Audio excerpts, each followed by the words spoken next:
Pendekatan ini bukanlah konsep yang terpisah, melainkan saling melengkapi dalam membentuk keutuhan pemahaman tentang Allah Subhanahu wa taala. Oleh karena itu, kajian ini penting dilakukan agar umat Islam memahami hakikat tauhid secara menyeluruh dan mengimplementasikannya dalam kehidupan pribadi dan sosial. Bab 2 yaitu pembahasan yang pertama, pendekatan rububiyah. Pendekatan rububiyah berasal dari kata Rob yang berarti Tuhan, pencipta dan pengatur segala sesuatu. Tauhid rububiyah mengajarkan bahwa Allah adalah satu-satunya yang menciptakan, mengatur, memberi rezeki, menghidupkan, dan mematikan seluruh makhluknya. Allah Subhanahu wa taala berfirman pada Quran surat Al-Fatihah ayat 2 yang artinya segala puji bagi Allah Tuhan semesta alam. Pemahaman ini menegaskan bahwa seluruh fenomena alam merupakan manifestasi dari kekuasaan dan kebijaksanaan Allah secara spiritual. Tauhid rububiyah melatih manusia untuk selalu bersyukur, tawakal, dan sadar akan keterbatasan dirinya di hadapan Sang Pencipta. Yang kedua, pendekatan mulkiyah. Pendekatan mulkiyah berasal dari kata al-malik yang berarti raja atau penguasa.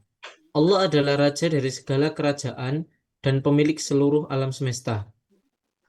Allah berfirman dalam Quran surat Al-Mulk ayat 1 yang artinya Maha suci Allah yang di tangannya segala kerajaan dan Dia maha kuasa atas segala sesuatu. Melalui pendekatan mulkiyah, manusia diajarkan bahwa semua bentuk kekuasaan di dunia bersifat sementara dan merupakan amanah dari Allah dalam konteks sosial dan politik. Pendekatan ini menanamkan nilai keadilan, tanggung jawab, serta etika kepemimpinan yang berlandaskan syariat. Selanjutnya yaitu pendekatan asma wa sifat. Pendekatan asma wa sifat berpusat pada pengenalan terhadap nama-nama dan sifat-sifat Allah yang termaktub dalam Al-Quran dan hadis. Ayatnya ada dalam Quran surat Al-A'raf ayat 180 yang artinya dan Allah memiliki Asmaul Husna, maka bermohonlah kepadanya dengan menyebut Asmaul Husna itu. Pemahaman terhadap Asmaul Husna menuntun manusia untuk mengenal Allah secara lebih personal dan mendalam. Misalnya dengan memahami sifat Ar-Rahman, yaitu Maha Pengasih, dan Al-Adl, Maha Adil. Manusia terdorong untuk meneladani kasih sayang dan keadilan dalam kehidupan sehari-hari. Pendekatan ini berperan penting dalam pembentukan akhlak dan spiritualitas individu. Yang terakhir yaitu pendekatan uluhiyah. Pendekatan uluhiyah merupakan inti dari seluruh dimensi tauhid yang menegaskan bahwa hanya Allah yang berhak disembah. Allah berfirman dalam Quran surat Al-Baqarah ayat 163, dan Tuhanmu adalah Tuhan yang Maha Esa. Tidak ada Tuhan selain Dia yang Maha Pengasih lagi Maha Penyayang. Tauhid uluhiyah menuntun ketulusan dalam ibadah dan penolakan terhadap segala bentuk kesyirikan.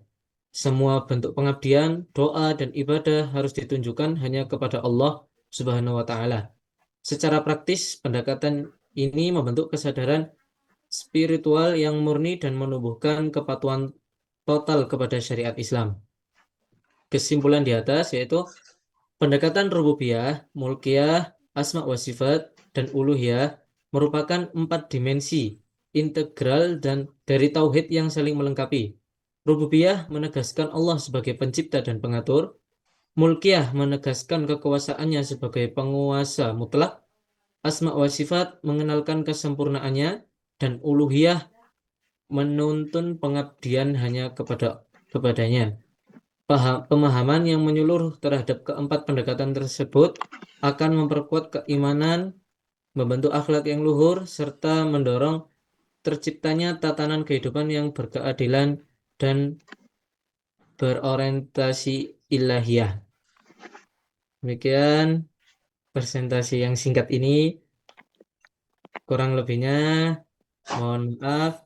Nanti kalau masih ada kekurangan, mohon masukannya dari Ustadz Nur Taufik juga.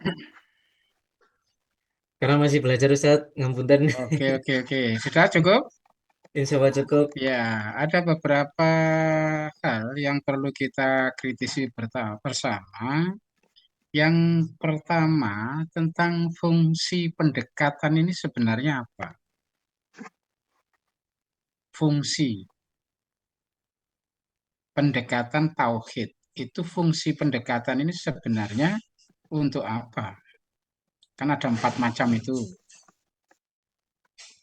Rububiyah, mulkiyah, asma wa sifat, dan uluhiyah. Pendekatan ini digunakan sebenarnya untuk apa?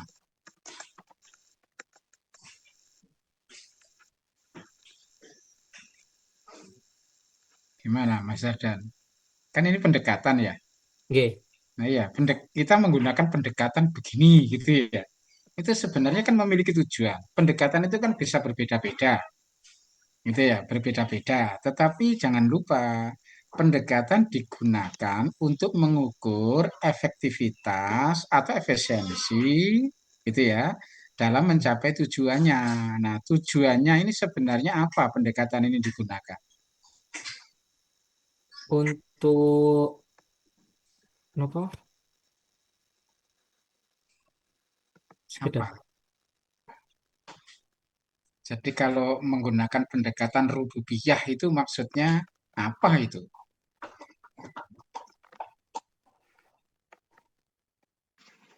Kalau untuk rububiyah itu menegaskan Allah sebagai pencipta dan pengatur. Ya betul itu. Itu penjelasan kata Rob. Kata Kita Rob. ini jurusan tarbiyah gitu ya. Ya mendidik lah, ya memintarkan, ya memahamkan, ya dan seterusnya gitu ya. Tetapi ending daripada apa namanya pendekatan ini sebenarnya apa gitu loh. Ketika kita tahu bahwa Allah yang menciptakan, Allah yang memelihara, Allah yang mematikan dan lain sebagainya. Ini rububiyah saja loh ya. Jadi Oke. pendekatan rububiyah yang dipahami sudah seperti itu. Sebenarnya tujuan akhirnya itu apa pendekatan ini? Untuk memperkuat iman kita. Memperkuat iman kita. Makanya kalau kita ini ingin membahas empat pendekatan ini, kita di awal itu sudah langsung mengetahui apa itu, yaitu pendekatan tauhid. Nah, tadi kan dijelaskan. Yang pertama tauhid. Itu ya di makalah itu. Oke. Tauhid itu apa? Mengesahkan. Oke, Nah, menjadikan satu. lah ya artinya apa itu? Tidak ada yang lain selain Allah yang bisa menciptakan, yang memelihara, yang menumbuh kembangkan, yang mematikan. Nah, itulah akhir daripada tujuan pendekatan rububiyah, mentauhidkan Allah. Itu ya. Oke, Itu Zat. sama dengan pendekatan yang empat itu. Pendekatan misalnya mulkiyah, ya tidak ada yang menguasai, yang memiliki. Sebenarnya mulkiyah itu bisa artinya juga malaka. Malak itu bisa raja, penguasa, bisa pemilik. Ya, jadi tadi Mas Yardan kan tidak ada pemilik ya. Tidak ada Oke. pembahasan tentang pemilik ya. Ya, Oke. itu jadi itu bisa penguasa, raja, atau pemilik. Lillahi ma fis samawati wa ma fil ard. Ya kan? Lillah. Oke. Bahkan kita sendiri itu kan innalillah. Ya, diri kita loh ya. Inna lillahi wa inna ilaihi rajiun. Kita saja itu milik Allah. Semua yang langit dan bumi adalah milik Allah. Jadi Oh. ini pembahasan tadi yang kurang, gitu ya. Itu. Oke, Zat. Nah, kemudian masih masih belum saya dalam ini, masih anu ya, masih menjelaskan awal ini ya. Kemudian Oke. ada asma wa sifat. Ya, konteks kehidupan sosial itu Pak Faisal ya. Pak Faisal mana Pak Faisal? Pak Faisal ini Ustaz Faisal.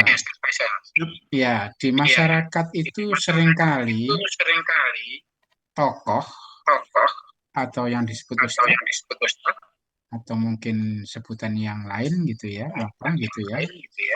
Itu sering ketika memimpin doa ya, dengan alasan itu lebih dekat dengan budaya setempat supaya di level masyarakat kelas bawah mudah dipahami, maka sering menyebut memohon kepada Allah itu dengan sebutan yang lain. Ya, padahal di surat Al-A'raf 180 ya. Ini tadi itu Mas Yardan ya.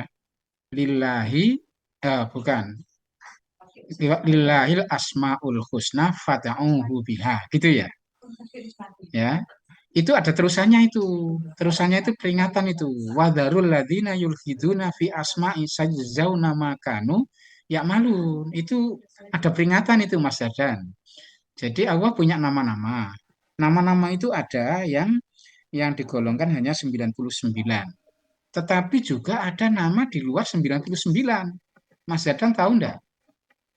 Nama-nama di luar 99. Nah, Nggak tahu itu Ustaz. ada. itu itu itu perlu untuk diteliti itu ya.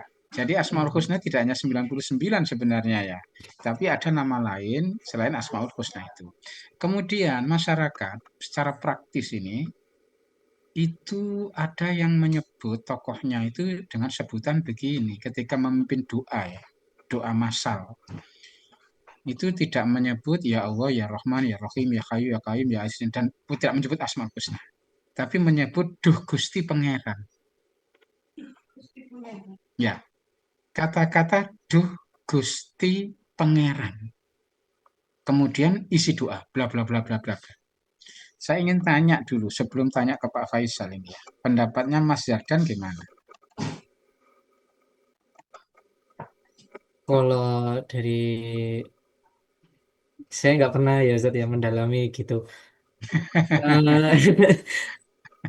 Kalau lihat-lihat itu kan itu dari turun temurun kayak gitu doanya. Kalau Iya, di sini, mm, mm, mm. Iya. kalau mau Jadi dinasehati pakai dalil-dalil kan nggak bisa Ustaz. Langsung dibelokin ke dalil-dalil kan nggak bisa karena kan orang desa gitu. itu kalau Pak Faisal gimana, Ustaz? Pak Faisal gimana Ya, itu? ya, Wadarul kalau ini kaitannya dengan wadaru tadi itu. ya, ya. Gimana? Kalau tadi saya menanggapi yang pertama dulu, kalau Allah punya nama yang indah lebih dari Iya. 99. Oh itu Mm, adalah ada Allah Al-Kafi, Allah mm, yang maha mencukupi. mm, Ada Allah Asy-Syafi, Allah yang maha menyembuhkan. mm, Ada Al-Rafiq, Allah yang maha lembut. Itu di mm. antara nama lain selain Asmaul Husna. Iya. Mm. Ini Mas apa? Mas Yaden nggak tahu itu. Mas Yaden perlu tanya sama Ustaz Faisal itu. Iya. Ya Ya, silakan. Berikutnya gimana itu menurut konsekuensinya orang yang memanggil pertanyaan adalah sebutan konsekuensinya lain. ketika orang itu berdoa. Kalau menurut saya tidak ada masalah karena memang nama-nama Allah itu terbatas dengan nama yang tertulis maupun yang tidak tertulis. Ketika orang itu eh, menganggap bahwa dengan mengatakan Duh Gusti, Duh Pangeran, sebetulnya Gusti Pangeran itu sebenarnya kan adalah Al-Malik. Pangeran itu juga adalah Al-Malik, hanya nama lain saja. Sama seperti kita menyebut dengan Nabi Muhammad SAW, kita menggantinya dengan baginda, junjungan kita, teladan kita. Itu sebetulnya kalau menurut saya itu sama saja. Pendekatan supaya kita lebih dekat, lebih merasa apa sangat ya terasa sangat dekat lah. Kalau kita mau berdoa itu kan ada kalimat-kalimat atau kata-kata yang sudah akrab dengan kita. Tetapi kalau kita sudah tahu ilmunya, dengan fada'uhu biha, maka dengan menyebut nama-nama Allah yang sangat indah, ada Allah, ada Ar-Rabb, Rabbun juga. Rabbun juga itu tidak ada di 99 nama. Maka dengan menggunakan nama-nama yang indah atau Asmaul Husna itu menurut saya lebih utama daripada nama-nama yang di antara budaya itu berbeda-beda. Seperti Gusti, Pangeran itu kalau bagi orang Jawa mungkin dikenal, tapi untuk yang lain itu tidak dikenal. Tapi saya kira Allah Maha mengetahui apa yang ada dalam hati kita, bahwa yang kita sebut tiada lain adalah Allah. Dan di situ ada sifat-sifat rububiyah, uluhiyah yang bercampur jadi satu. Wallahu alam. Ustaz Taufik. Izin bertanya dan menanggapi Ustadz. Oke, silakan Bu Ayu, ayo. Apakah boleh Pak Faisal nggih, apakah boleh dan Pak Taufik itu kita memberi nama kepada Allah?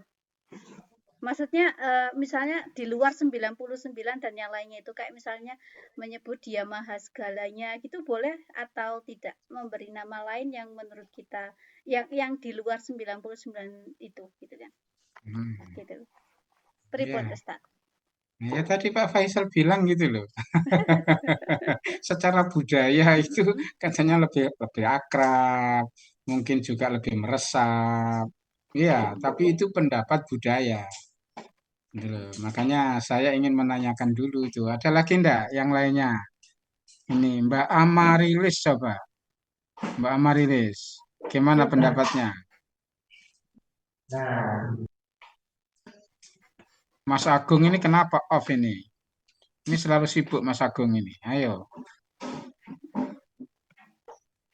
Nggih, nyun sewu Ustaz. Recording in progress. Iya.